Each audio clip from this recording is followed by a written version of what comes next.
Assalamualaikum warahmatullahi wabarakatuh. Waalaikumsalam warahmatullahi wabarakatuh. Kami dari kelompok 4 yang beranggotakan Mbak Ana Naili Izah, kemudian ada Mbak Izatul Ulia, dan saya sendiri yaitu Nafa Natasha. Sini kami akan mempresentasikan hasil dari kolaborasi kelompok kami.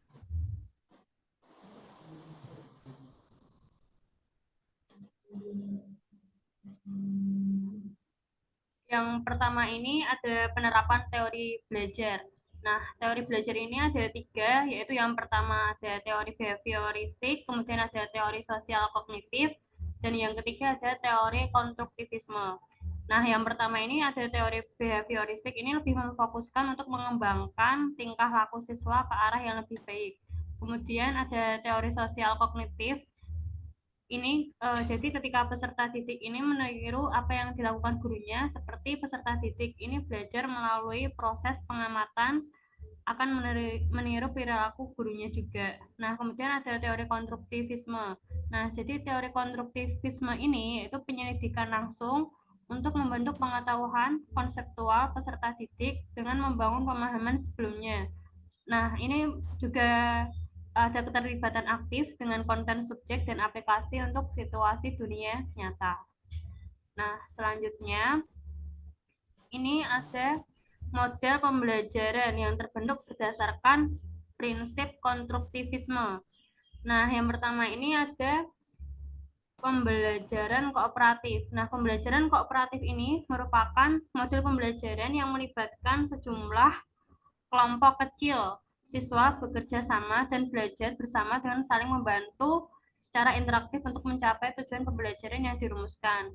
Nah, yang kedua ini ada model pembelajaran penemuan atau inquiry. Nah, model pembelajaran ini merupakan model pembelajaran yang dapat mengaktifkan proses belajar siswa. Nah, yang ketiga ini ada model jigsaw. Nah, model jigsaw ini merupakan teknik pembelajaran kooperatif di mana siswa bukan guru yang memiliki tanggung jawab lebih besar dalam melaksanakan pembelajaran.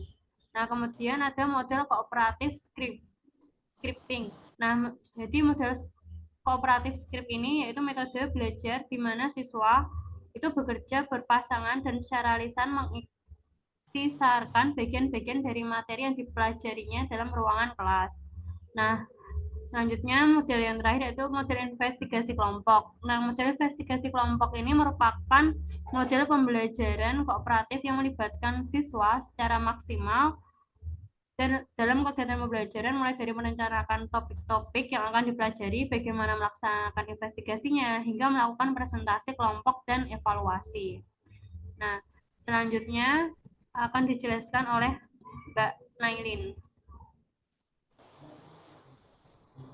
Nah, selanjutnya yaitu motivasi belajar siswa dapat dipengaruhi oleh 5 faktor. Yang pertama, cita-cita atau aspirasi siswa itu sendiri.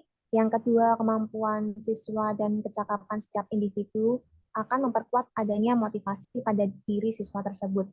Nah, yang ketiga, kondisi siswa dan lingkungan yang stabil dan sehat, maka motivasi siswa akan bertambah dan prestasinya pun akan meningkat. Yang keempat, unsur-unsur dinamis dalam belajar di mana seorang individu dapat menyesuaikan diri dengan lingkungan sekitarnya.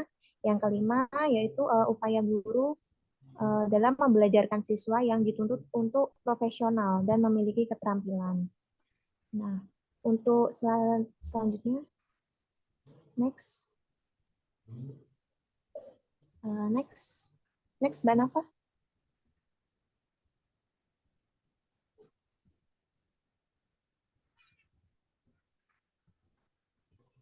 Nah, selanjutnya ya. Nah, selanjutnya sudah kita ketahui sendiri ya bahwa keberhasilan belajar siswa dapat ditentukan oleh motivasi yang dimilikinya. Siswa yang memiliki motivasi belajar tinggi cenderung prestasinya pun akan tinggi pula. Sebaliknya, motivasi belajar yang rendah akan rendah pula prestasi belajarnya.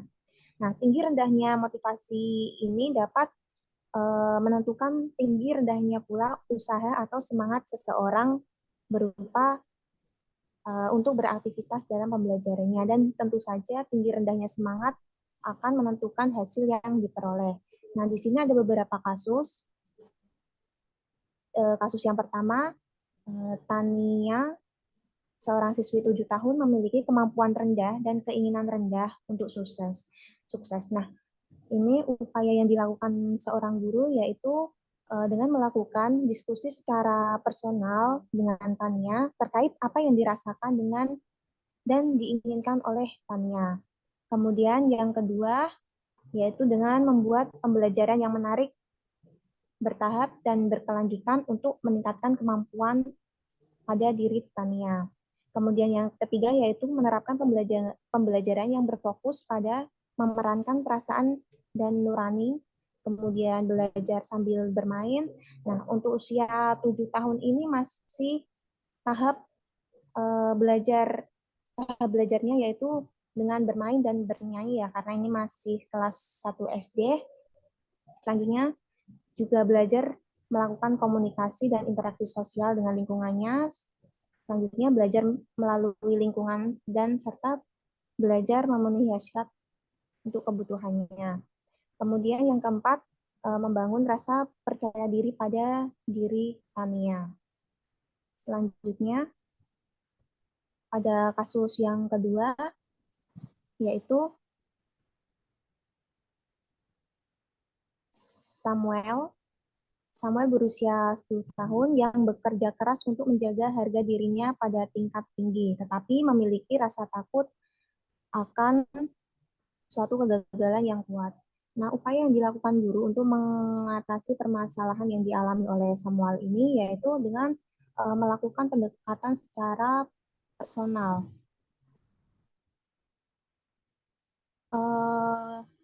Kita harus problematika yang dialami oleh pahami. Kemudian yang kedua yaitu dengan menerapkan pembelajaran berupa eksperimen. Nah, dengan menerapkan pembelajaran berupa eksperimen ini, nantinya semua bisa belajar akan kegagalan-kegagalan yang dialaminya. Dan itu bisa untuk meningkatkan motivasi. Seperti halnya contoh seorang ilmuwan Alpha Edison juga melakukan ribuan kali kesalahan sebelum menghasilkan kesuksesan. Kemudian yaitu yang ketiga, mencoba mengkomunikasikan secara halus kepada Samuel bahwa kegagalan kita dapat memperbaiki diri dan mencapai hasil yang lebih baik lagi. Kemudian yang keempat, yaitu menanamkan pola pikir pada diri Samuel bahwa belajar merupakan hal yang sangat penting untuk bisa menggapai keinginan kita. Jadi jangan takut akan gagal. Semua itu proses dan butuh belajar. Selanjutnya akan dijelaskan oleh Mbak Iza. Baik, terima kasih atas kesempatannya. Pada kali ini saya akan menerangkan mengenai pada kasus Sandra, yaitu seorang anak berusia 13 tahun dengan pribadi yang tenang dan meremehkan keterampilan peserta didik lain. Pada kasus Sandra ini dapat diterapkan teori konstruktivisme. Selain itu, guru juga dapat menerapkan metode pembelajaran berupa diskusi. Dengan metode ini diharapkan peserta didik dapat memberikan sesuatu yang berbeda seperti mengomunikasikan pendapatnya dan dapat memotivasi Sandra mengenai pentingnya bekerja sama dalam kelompok, saling menghargai dan saling mengapresiasi. Selanjutnya Mbak Nafa.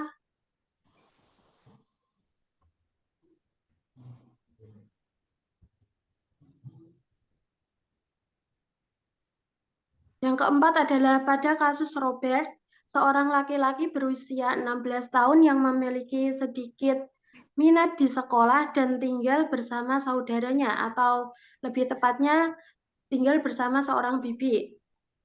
Pada kasus ini,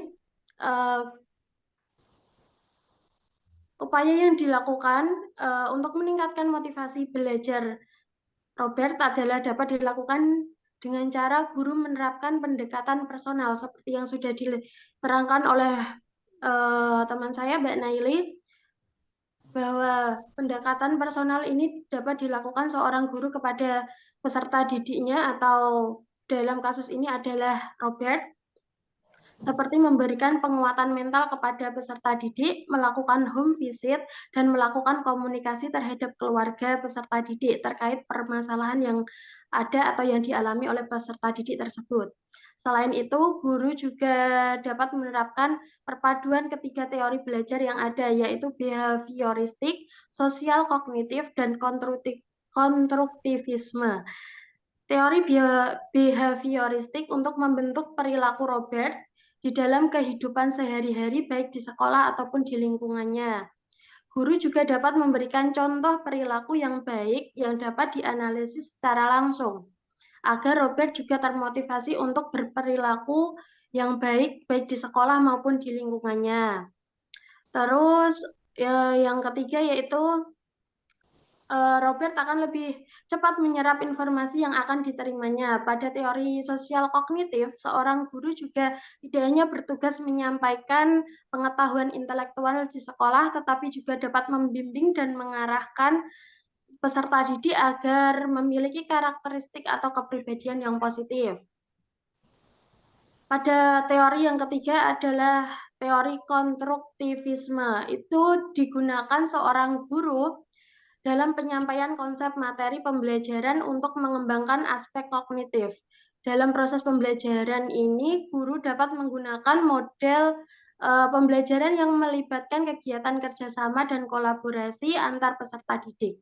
Kegiatan tersebut dilakukan agar minat belajar Robert itu meningkat terhadap kegiatan yang ada di sekolahannya. Yang ketiga, ada guru dapat menerapkan metode pembelajaran eksperimen agar Robert lebih aktif dalam kegiatan pembelajaran sehingga motivasi Robert meningkat dalam pembelajaran tersebut. Silakan Mbak Nafa.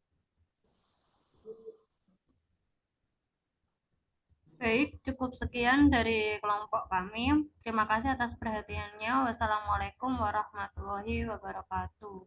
Waalaikumsalam warahmatullahi wabarakatuh.